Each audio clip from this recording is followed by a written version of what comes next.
More and more of us are spending time at computers, certainly in lockdown and schoolwork, spending an awful lot of time sitting. And so I want to look today at a couple of exercises, simple exercises that we can do to see if we can undo some of the sort of stiffness and the aches and pains which come from sitting. Now, first off, let's just recognise that there's nothing inherently wrong with sitting. So it's not going to injure your back. The spine is a strong, robust structure.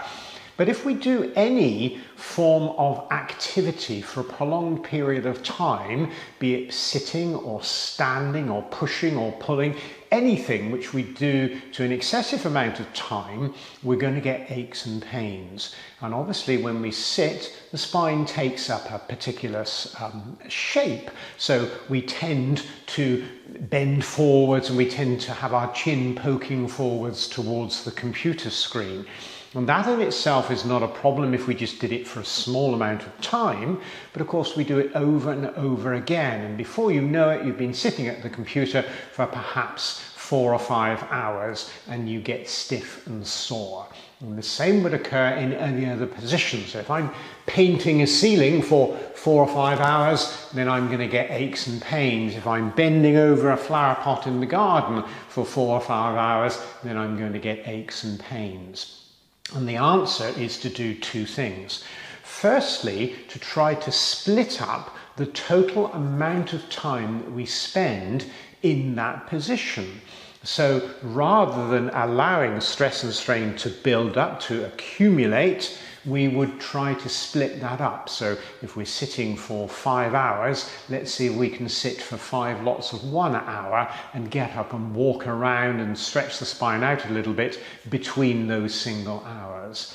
So those sort of mini break approaches can be very useful because they break up the accumulation of stress. The other thing that we can do is to try to do an opposite movement. So if I'm sitting, I'm bending my spine forwards and I'm poking my chin forwards sitting at the computer. And so I need to come up with a movement which is opposite to that. In the same way, if I'm painting a ceiling, I would need to come up with an opposite movement. So in the question of painting the ceiling, I'm leaning backwards, opening my chest up, so I would want to do the opposite movement and curl forwards. And when we're sitting, the opposite movement to bending forwards would be to straighten. So if we're sitting and we've bent forwards and we've hunched our shoulders, what we need to do is to lean back and to open our chest and open our shoulders. So a simple exercise we can do. What I've got here is a towel. And if you haven't got a towel, then you can use a belt, or if you haven't got anything at your desk, well, you can just have your hands open.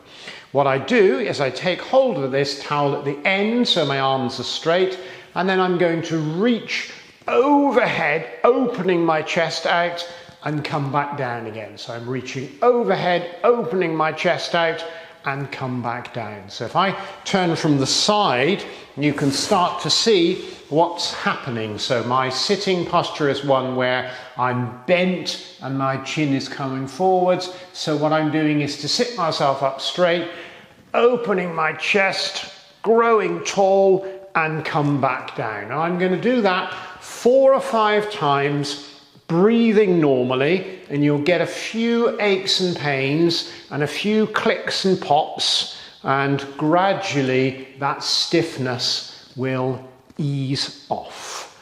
So if we don't have a towel, if you're sitting at your desk at work and you don't have a towel, we'll just open your hands and stretch back out. So rather than stretching directly overhead, I'm stretching slightly to the side because that's more useful on the shoulders. So that's our first exercise then, designed just to open the chest up. For the second exercise, what I'm going to do is to sit in an upright position and turn my spine. So I'm going to fold my arms. Now, I'm not folding closely, I'm folding them loosely, and my hands are on my elbows, and I've lifted up because that's straightened me. So if I was sitting in this posture, as I lift up, that straightens my spine out. And then what I do is make sure that my feet are firmly on the floor with my arms up and my spine lengthened through the crown of my head.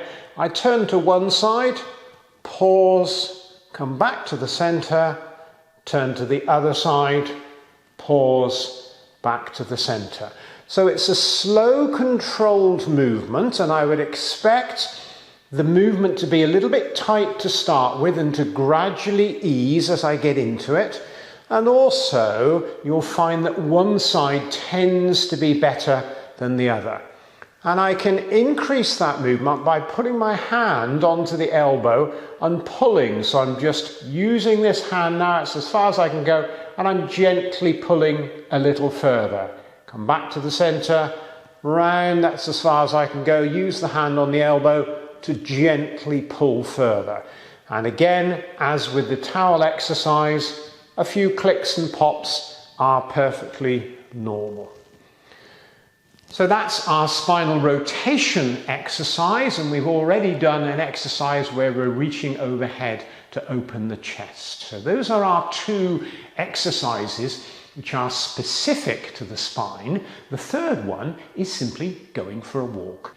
So what I'm going to try and do is do something that we call an active 10. So for 10 minutes, I'm going to go for a walk, and I'm going to try to get myself to be slightly breathless. So I want to make sure that I'm still able to hold a conversation, so I'm not completely out of breath, but it's not just a casual amble. So I really want to stride out, because as I'm moving, as I'm walking, my arms are swinging, my legs are moving, and as I do that, I'm building up a rhythm. So as my arms swing, my trunk just rotates slightly, and I build up a little bit of a rhythm.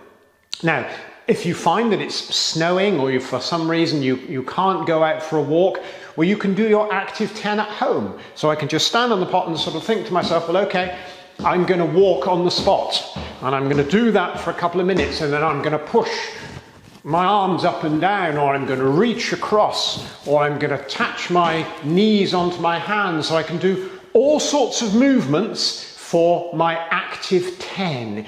And it may be that you want to listen to the radio, listen to a tune, and perhaps dance for 10 minutes. It doesn't really matter what it is. What you're trying to do is to get your circulation moving, get yourself breathing more deeply, flush the lungs out with some fresh air, and get yourself active for 10 minutes. So those are our three movements that we're going to do. Towel exercise, reaching overhead. Arms folded, turning, and then our active 10, going for a walk, dancing, doing movements on the spot, getting ourselves comfortably